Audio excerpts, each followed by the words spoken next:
Bismillahirrahmanirrahim. Assalamualaikum warahmatullahi wabarakatuh. Alhamdulillahirabbil alamin. Wassalatu wassalamu ala asrafil anbiya'i wal mursalin wa ala alihi wa sahbihi rasulillahi ajmain. Rabbi israh li sadri wa yassir li amri wahlul 'uqdatam min lisani yafqahu qawli. Okay, first let us be grateful about the presence of Allah Subhanahu wa Ta'ala who has bestowed mercy so that we are still given health in this COVID-19 situation.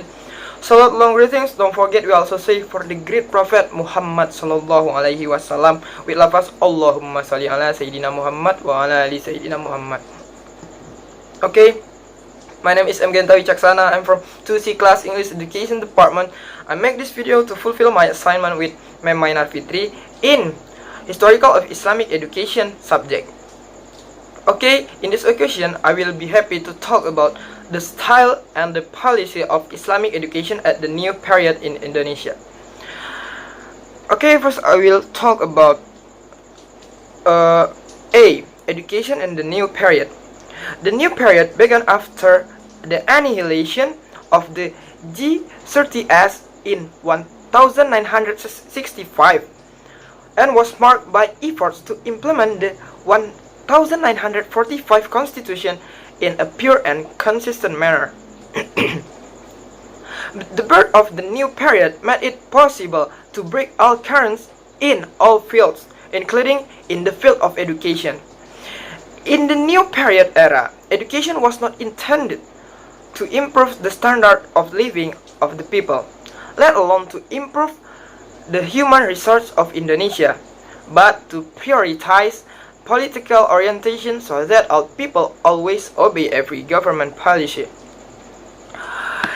In the indoctrination during the Suharto era was instilled from the elementary school level up to level of tertiary education, education which should have freedom of thought.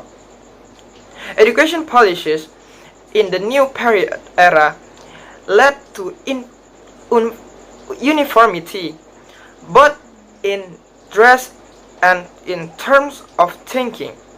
This caused the nation generation to become infertile, poor in ideas, and afraid of being sanctioned by the government because all action can be considered subversive.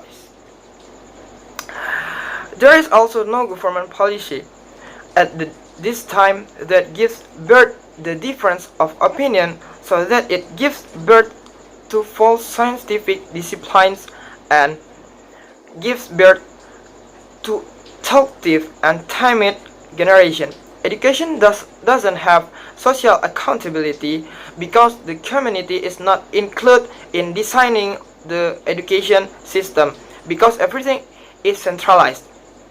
Education at the time then led to pluralism of society, so that the attitude to tolerance was diminishing. What was there was an attitude to selfishness.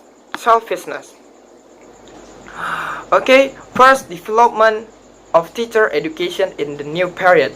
Development in education has to function in the overall framework of economic development, namely, first, make the opportunity to get an education affordable for all people.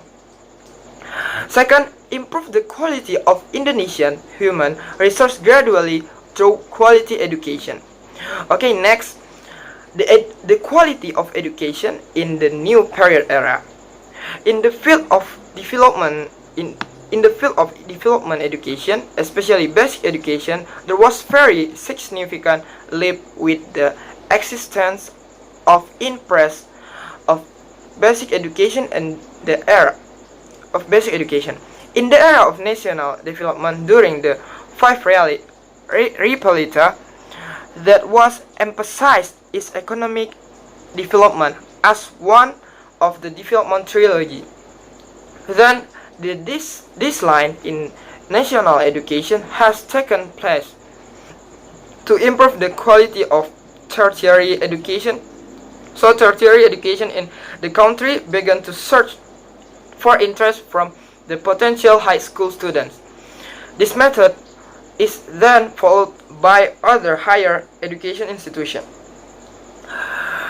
The educational okay, let's us talk about educational development. During the New Order administration, educational institutions or madrasah were developed in the framework of equal opportunity and improving the quality of education.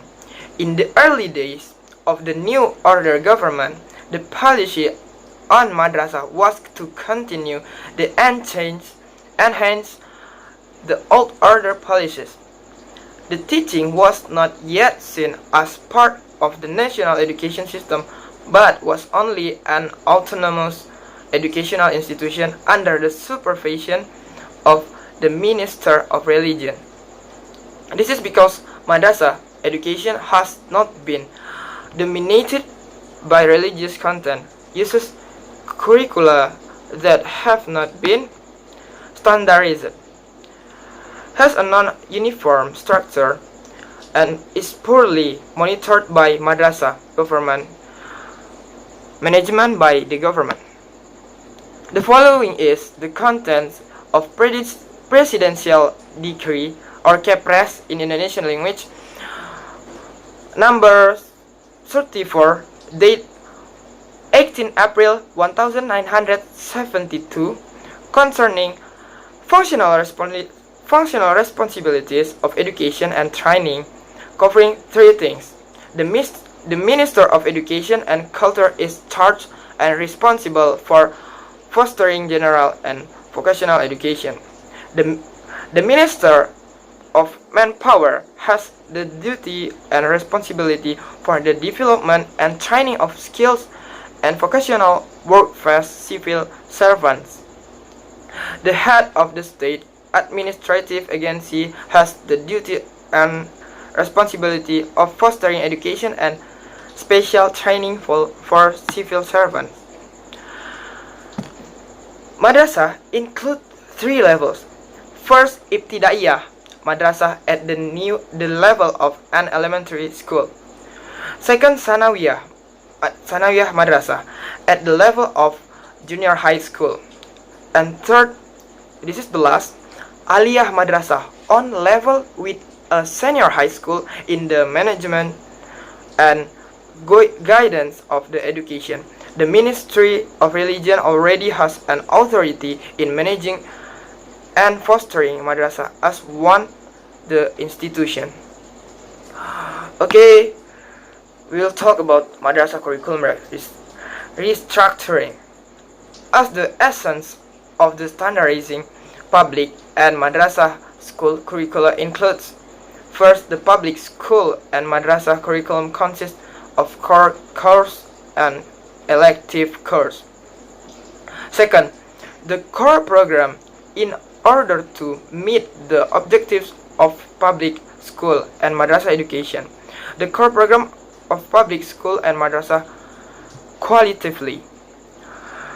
Third, a special program or optional is held to provide the ability of students who will go to college for high school or madrasah aliyah. Okay, fourth, this is the last, the arrangements for implementing public and madrasah school curricula regarding to semester credit system or SKS in Indonesian language, career guidance, mastery learning, and assessment system are the same. Okay, I think that's all. I'm sorry if I have mistake in my video. Assalamualaikum warahmatullahi wabarakatuh.